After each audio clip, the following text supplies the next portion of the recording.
Ես կուզեի այսօր ավելի շատ հարցեր տալ, քան պատասխաններ առաջարկել, բայց լավ տված հարցը երևի պատասխանի կեսն է, եւ հույսով եմ այս տված հարցերի մեջ պատասխաններ էլ կպարունակվեն։ Արդյոք երաժշտությունը լեզու է։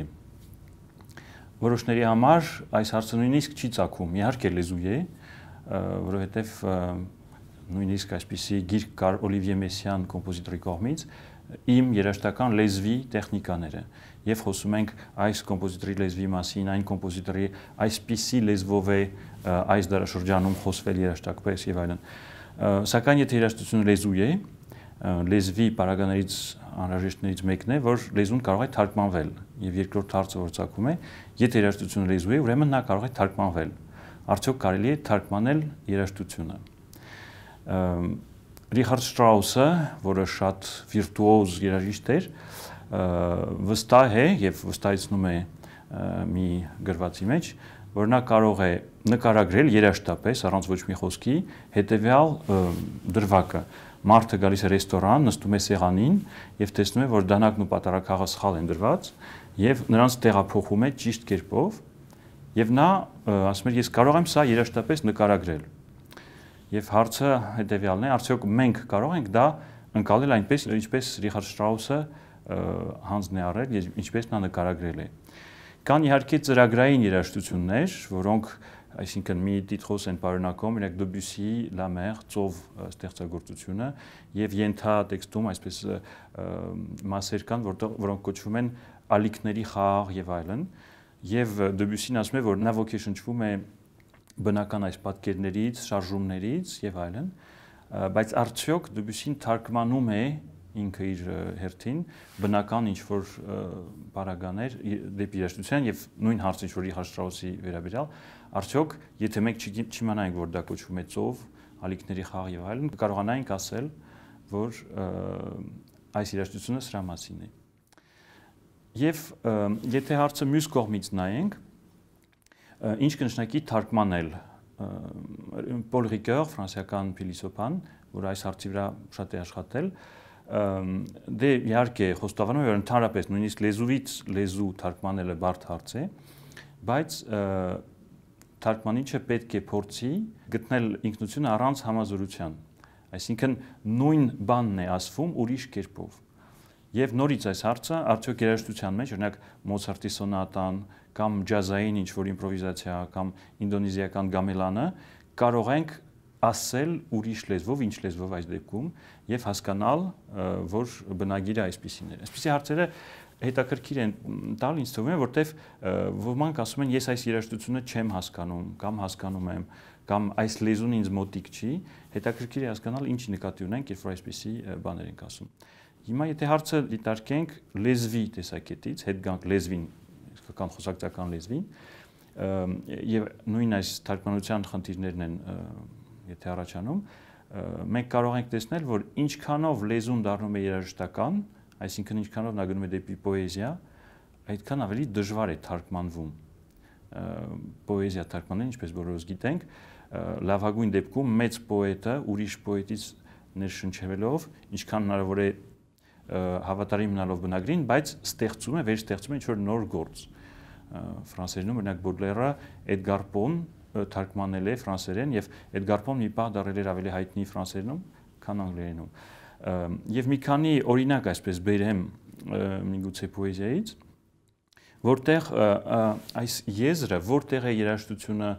սկսվում, որտեղ է խոսքը վերջանում, մի քիչ դառնում է ավելի թռուցիկ եւ անորոշ։ Օրինակ եթե վերցնենք ռուսական պոեզիայից, Պաստերնակից մի այսպիսի տողեր, как бронзовый золой жаровень жуками сыплет сонный сад։ Եթե սա թարգմանենք, իմաստը հետաքրքիր է, բայց կարող է շատ նույնիսկ ծիծաղալու հնչալ, իսկ այս զ, եւ վերջում ս հնչողությունները տալիս են այս տողերին իրենց ինքնությունը, իրենց հզորությունը եւ գիտենք որ Պաստերնակը նույնիսկ սկզբից երաժիշտ էր, ասենք խոսքերով երաժշտություն է կերտում։ Եվ նույն այս ս, շ ձայների վրա, եթե վերցնենք օրինակ ֆրանսիական շատ հայտնի մի տող, Ժան Ռասինի Անդրոմակայից, Pour qui sont ces serpents qui sifflent sur vos têtes, այս ս հնչողությունները լսում ենք, եթե թարգմանեմ հայերեն, ում համար են այս օծերը, որոնք սուլում են ձեր գլխների վրա, իմաստ այդքան չունի, բայց այս օծերի սուլուցման սների վրա խաղացող ինչ որ sense կառուցվածք է հնչողություններով։ Աստվածաշնչի մեջ օրինակ երկերկոցում սկսվում է այսպես, եթե հայերեն գիտենք իհարկե բառերը, երկերկոց Սողոմոնի թող ինձ համբուրի համբույրներ իր բերանով, միայն շ ս ձայներն են, շիղ հաշիղիմ աշեղ լիշլոմո, մի շիքեն ու մին շիքոլ բիպիհու, այսինքն այս շշուկները բերանի ձայնի համբուրի, ասես համբուր են նկարագրում հենց սկզբից, այս բանը գուցե չգիտենք, բայց իմաստը մեզ հասնում է, երբ բնագրով ենք կարդում, հետաքրքիր է դառնում, որտեվ այս նորից եմ ասում, եզրը երաժշտության եւ բառի խոսքի մեջ ջնջվում է։ Եթե հետ գանք հին աշխարհի պատմության մեջ եւ այս հարաբերությունները դիտարկենք խոսքի եւ ձայնի երաժշտության եւ իմաստի, նույն այս հարցի մեջ մնալով, արդյոք երաժշտությունը լեզու է, արդյոք կարող է թարգմանվել եւ մենք տեսնում ենք, որ երբեմն այս երկու եզրերը իրար դիպում են։ Հին աշխարհում օրինակ եթե դիտարկենք երեք ողբերգակներին, Եվրիպիդեսին, Սոֆոկլեսին, Եսքիլեսին, նրանք գրում էին միայն ժամանակ իրենց տեքստերը եւ նրանց երաժշտական իրականացումը։ Նրանք չէին պատկերացնում այս երկու տարրերը իրարից անջատ։ Մենք փաստորեն այժմ պատմության նույնիսկ կեսի չունենք, որովհետեւ հունարեն բնագրով չենք կարդում հիմնականում, արդեն ինչ որ թարգմանություն է, եւ մենք այս երաժշտական պարունակությունը չունենք եւ թերևս զմայլվում ենք այս հրաշալի ողբերգություններով, բայց գիտենք, որ օրինակ Եվրիպեդեսը ավելի հայտնի էր որպես նույնիսկ երաժիշտ, քան որպես գրող։ Եվ այս հարցը հետաքրքիր հարց է, որը միշտ երաժշտության պատմության մեջ տրվել է։ Ինչն է սկզբից խոսքը, թե երաժշտությունը, եւ միշտ խաղացել են այս սահմանների վրա։ Անտոնիո Սալիերին, որը ինչպես գիտեք Մոցարտի մտերիմ ընկերն էր, գրել է 1785 թվականին այսպիսի մի օպերա Prima alla musica e poi le parole, սկզբից երաժշտությունը եւ հետո խոսքը, այսպիսի օպերա բուֆա է գրել, ծիծաղաշարժ մի օպերա, որտեղ մի կոմպոզիտոր, որը 4 օրից պետք է երաժշտություն հանձնի, իր բանաստեղծի հետ խնդիր ունի, որտեղ բանաստեղծը չի հասցրել գրել տեքստ այս նոր օպերայի, եւ նա հին տեքստ է վերցնում, նոր օպերա է գրում, հետո երգիչներն են խառնվում այս պատմության մեջ, ամեն մեկը նոր բովանդակություն է ուզում, եւ այս դեպքում նորից պոետը պետք է այս նոր գրված երաժշտության վրա ինքը խոսքեր գրի եւ այսպեսի վիճում են։ Եվ Ռիխարդ Շտրաուսը, որի մասին խոսեցի սկզբում, այս գաղափարով շատ է զմայլվել երևի, որովհետեւ գրել է Կապրիչո իր վերջի գործերից մեկն է, որտեղ երկու անձ, մեկը Ֆլաման անունով կոմպոզիտորն է, մյուսը Օլիվիեն բանաստեղծն է, այս երկու անձ, երկու արվեստագետները սիրարված են Կոմսուհի Մադլենին եւ փորձում են ամեն մեկը իր բնագավառում նվաճել նրա սիրտը։ Եվ այս պայքարի մեջ, մարտնչման մեջ ամեն մեկը իր արվեստի գիծն է ավելի առաջ դրդում եւ մեկը ասում է սկզբից երաժշտություններ եւ նոր հետո խոսքը եւ մյուսը հակառակն է պնդում եւ Կոմսուհին այսպես տարակուսման մեջ է եւ այսպես էլ չգիտենք թե ում է նախընտրությունը տալիս, պետք է որոշի եւ այստեղ է օպերան ավարտվում։ Աստվածաշնչում հին կտակարանում Եզեկիել մարգարեի գրքի մեջ 47-րդ գլխում այսպիսի շատ հետաքրքիր յուրահատուկ պատկեր կա, որտեղ մարգարեն Եզեկիել մարգարեն ինչ-որ խորհրդավոր մարդու հետ ինչ-որ նոր տարածություններ է հայտնաբերում եւ մասնավորապես նոր ինչ-որ գետ է հոսում, շատ հետաքրքիր, որը գնալով խորանում է